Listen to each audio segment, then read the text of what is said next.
Olá, sejam muito bem-vindos. Olha, hoje em dia, em meio a tanta desinformação, tanta discussão, a palavra ciência virou quase um carimbo de isto é verdade, não é? Mas o que ela significa de fato? É que definir ciência é bem mais complicado do que parece. Para a gente entender mesmo, não basta olhar só para o que ela é, a gente precisa ver também o que ela não é. Então, vamos explorar os diferentes caminhos que a humanidade criou para tentar entender o mundo. Para desvendar o que é ciência, a gente vai seguir um roteiro em 5 partes. Primeiro, vamos começar bem do básico. O que significa saber alguma coisa? Depois, a gente coloca a ciência lado a lado com outras formas de conhecimento. Daí, fazemos uma viagem no tempo para entender a revolução que deu origem a ela. Depois, identificamos o seu DNA, as suas características. E, por fim, vamos enxergar a ciência como ela é hoje, uma atividade profundamente humana e social. Seção 1. Então, antes de falar de laboratório, de telescópio, de qualquer coisa, a gente precisa dar um passo para trás. Para entender o que faz o conhecimento científico ser tão especial, primeiro a gente tem que responder uma pergunta bem mais antiga. Afinal de contas, o que é conhecimento? Pensa um pouco. Qual é a diferença entre um palpite e um fato? Ou entre uma simples opinião e uma teoria comprovada? Essas perguntas são o centro de uma área da filosofia chamada epistemologia, que é basicamente o estudo da natureza do conhecimento. É como se fosse a ciência do saber. Saber alguma coisa não é um processo passivo, sabe? Não é como uma esponja absorvendo água.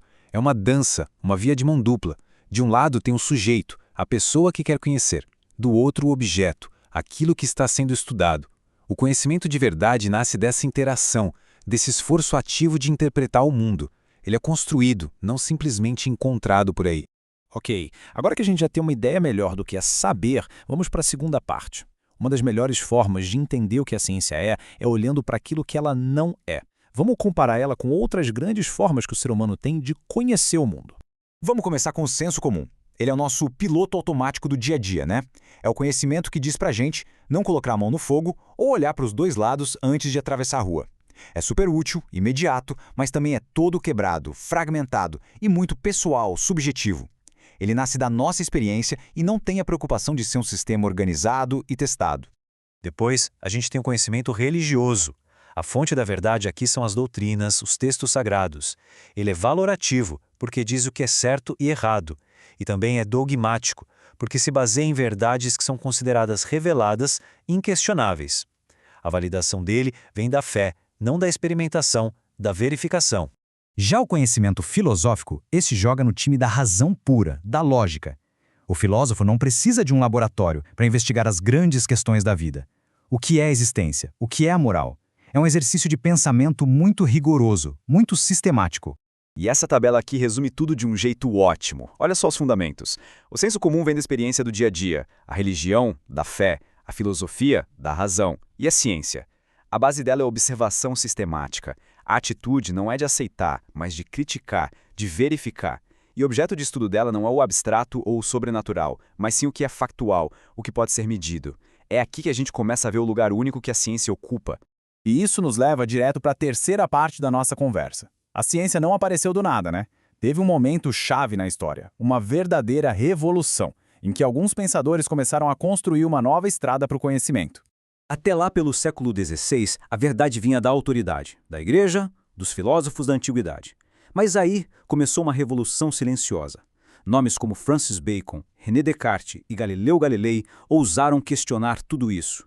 Bacon sonhava com uma ciência que melhorasse a vida das pessoas. Descartes dizia que a gente tinha que confiar na razão, não nos nossos sentidos. E Galileu, o grande gênio, juntou tudo. Ele combinou observação com matemática e criou um método que basicamente define a ciência até hoje. Essa ideia do Descartes foi uma verdadeira bomba na época. O que ele estava dizendo era: não confie nos seus olhos nem nos seus ouvidos. Nossos sentidos enganam a gente o tempo todo. Para ele, o conhecimento de verdade tinha que ser sólido como a matemática, construído pela razão. Essa desconfiança radical dos sentidos abriu a porta para um método que não depende só do que a gente vê, mas daquilo que a gente pode medir e testar com muito rigor. E aqui a gente vê a visão do Bacon. Para ele, ciência não era só um passatempo de intelectuais. Tinha que ter um propósito prático, dar poder à humanidade, melhorar a vida de todo mundo.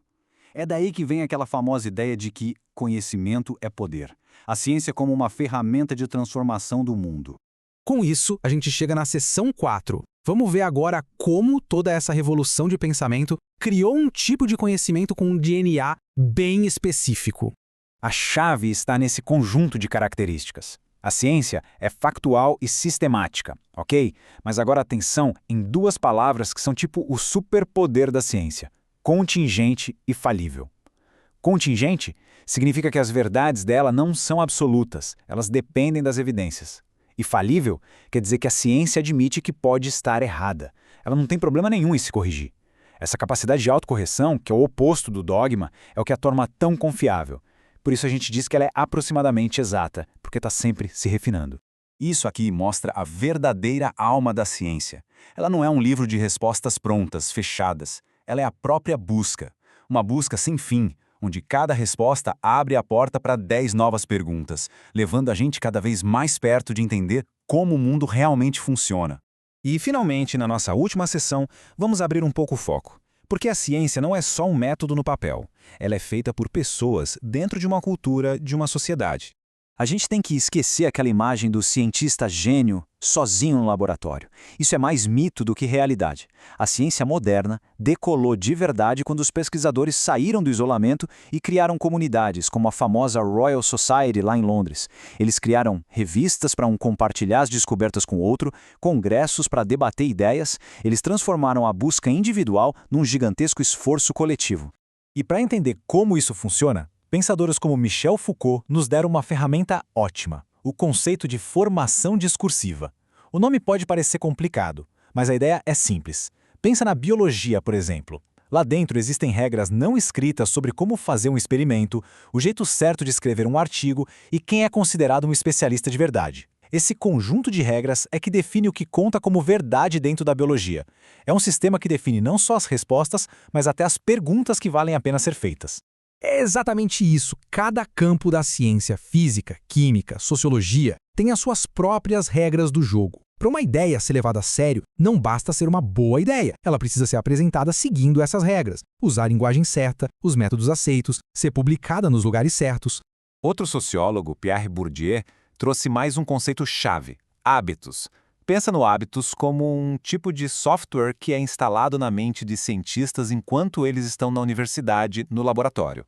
Isso molda o jeito que eles pensam, a intuição deles, a forma como olham para um problema. Não é algo que eles leem no manual, mas que eles absorvem do ambiente. E hoje em dia, os estudos sobre a ciência vão ainda mais longe. Tem pesquisador que entra nos laboratórios e age como um antropólogo, estudando aquela tribo.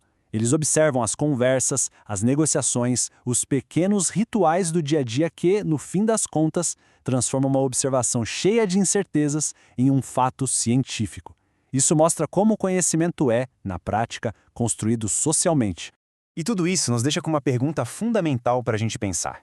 Se a gente passou a entender a ciência não como um método puro e frio, mas como uma prática social feita por seres humanos, como é que algo tão humano, cheio de vieses, feito em comunidade, consegue produzir um conhecimento tão objetivo e poderoso?